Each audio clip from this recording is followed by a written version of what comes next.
What happened as a result of you taking some time to listen and just process what was being put in front of you? Okay, like you getting all the signs that I shouldn't take these interviews. What have you what is the result of you sitting, listening, being still, and saying, okay, I need to do something else?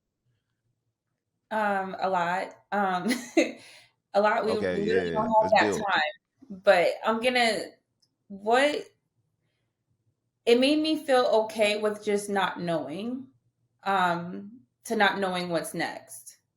Because it's like sometimes we think it's us who's guiding ourselves, but it's really not. Like it made me feel Right, okay right. with losing the control. And that was a big thing with me. I was very controlling with my life. I felt like this had to happen and this had to happen and this had to happen.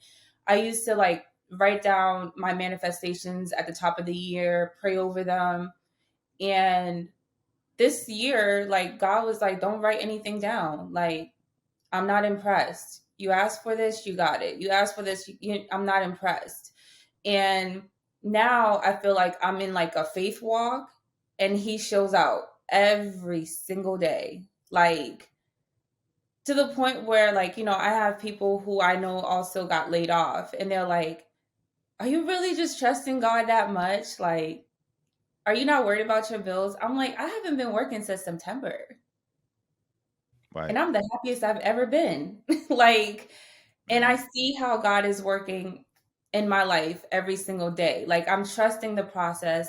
And the biggest thing with manifestation that I want to actually say is that we tend to manifest things and put timelines on it and say, hey, by November, I want to do this. By November, I want to do that. And then we get upset if by November you didn't do that. You didn't do it. You know what I'm saying? But it's like, who So said what happens to the manifestations when you don't get it at that time? They usually go to crap, right? exactly? You're discouraged. You're like, but it's like you are mad at yourself because it's like, who told you it was going to happen that way? And now for me, it's Yeah. like my walk by faith is just like everything has just been aligning. Like every time I say I want something, it falls in my lap. It falls in my lap. Yeah. I've been experiencing like the craziest encounters, and it's just kind of like the right people come into your life at the right time. They bring in the ideas that actually coordinates with the things that you already have in mind to push you forward, and it's just like everything falls in your lap when you don't really have those expectations. I had to learn to stop having expectations. I used to have expectations for everybody that was in my life. And it's like, I can't expect anything from anybody but myself. And that's just that, you know? Yeah. But when you really start having faith, like, okay, I already had the vision, you realize that every day is just a step towards it. It doesn't matter how long it takes, but it's going to happen. Yeah. I think the big part of it, Sin, is okay, manifesting is very important, but you talked about there's no need to put a time limit on it. I think the most Hmm. important thing about manifestation is not only addressing it and saying it or writing it down, it's just knowing that it's going to get done. Yeah. I'm going to get it. It's Right. just a matter of time. I'm going to get it. And, like you said, like when you put that time limit on it, it's very discouraging. And if you're Hmm. being discouraged, it slows down the process because a lot of times it's like, oh man, I said it was going to take 60 days. What if it takes 65 days?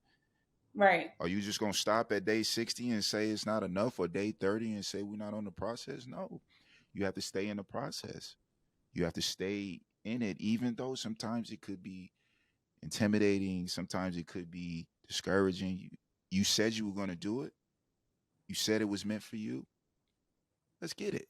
Like that's Right. just kind of how you have to approach it. And I mean, I'm on that journey as well. Just leaving the sport of basketball. It's scary. Hmm. I've seen so many basketball players do it for such a long time, and they just lose themselves. because they never knew who they were in the beginning. Right. Their whole That part. lives, their careers were just predicated on being able to play the sport well. So if an Right. injury comes, if you know this or that happens, they're not being hired, then they just stuck trying to find another opportunity to be a basketball player. When in theory, maybe they were better off starting a cleaning company or going back to grad school or starting their own business doing this or that. Like a lot of people kind of get lost in that. But once you manifest these things, I think it's important that you just say, yeah, it's for me, Coming. or Yeah. it's yeah, we're gonna get it in time. Yeah. It's big So Zen, about having yeah, tunnel vision too, though. Tunnel vision is so important because it's like if you already said this is what the vision looks like, why don't you just focus on that? Like, stop being focused on everything mhm, else. You know what I'm saying? Like, how am I gonna that's get it. there? Yeah, Pay attention. Just just pay attention to what's happening. Like, I literally have conversations and I hear keywords. People don't even know that they're giving me the words that I need to hear. You know what I'm saying? Like yeah, having tunnel yeah, vision, it's like you're always looking for your signs.